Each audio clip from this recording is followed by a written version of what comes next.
I've asked a question which if you're an African, has not been answered. gather here. I want you to watch this video. How can watch it to the end? 10 to 15. I'm going to break this video in white series so that everybody will understand what is going on. Make an agreement. Watch.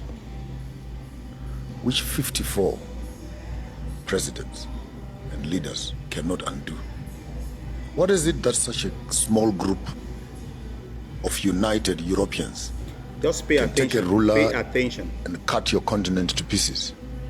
Here we are 63 years later talking about the Africa Union and Kwame Nkrumah's vision, Kambarage's vision, Kenneth Kaunda's have come and gone, Banda's have come and gone, Mugabe's have come and gone. And what makes it so sad is that during the liberation struggle, Tanzania becomes a home base for all of them.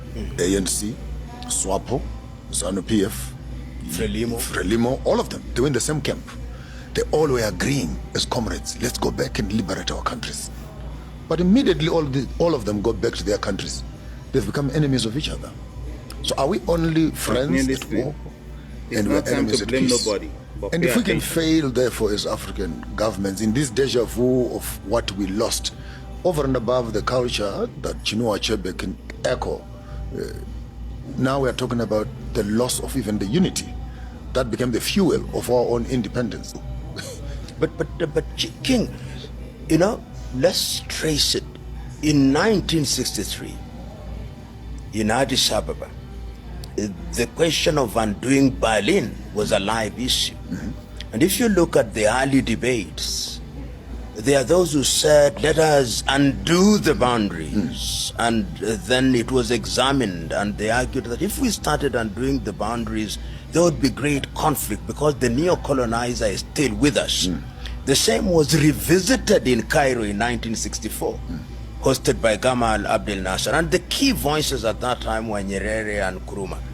Nkrumah, I hope you're following, believed that these boundaries were temporary because Africa was going to unite anyway. So his argument was, well, these are only going to be boundaries for purposes of administration, and the doctrine of inviolability of inherited boundaries was then drilled down. Little did he know that these were the things that were going to be gridlock and paddocks that would hold us together. So in 1965, when he convenes a meeting in Accra, he himself takes the view, and Nyerere speaks about it on 6th of March 1997. He says that they thought history is not being taught that they would come out of that meeting saying there is a United States of Africa.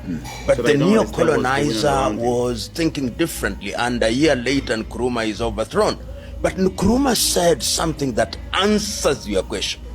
He said that it will be easy to do away with the colonizer as the political leader. We may even solve our economic problem, but there is something that happened to our minds. And that is going to take a little longer to deal with. And he was echoing a statement that had been made in 1933 by an African-American, Carter G. Woodson, the miseducation of the Negro. African. And Ngugi wa Thiong'o later writes about it in terms of decolonizing the mind. And I Brilliant book, by the way. Yes, indeed. And I think while you're on that, yes, it should be illegal for anyone who wants to start talking Pan-Africanism, for example, who has not gone through 2 or 3 of those books that you have mentioned. How the African, how Europe civilized the world. There's one absolutely. also how the Africans civilized Europe and how Europe, uncivilized Africa, so to speak. And Chinua Achebe, great work, Things Fall Apart, and Decolonization of the Mind by Ngugi, and Steve Biko also, I Write What I Like. Yes. And I think if you can put a nice little catalog. And Antachek Diop. Yes, Antachek Diop.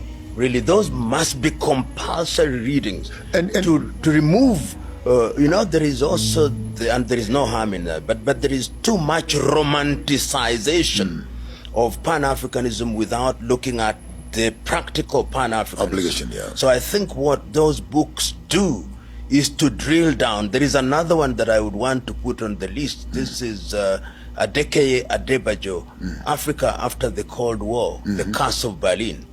But for the lighter readers, of course, the economic hitman. Yes. Then you begin to you begin to have the people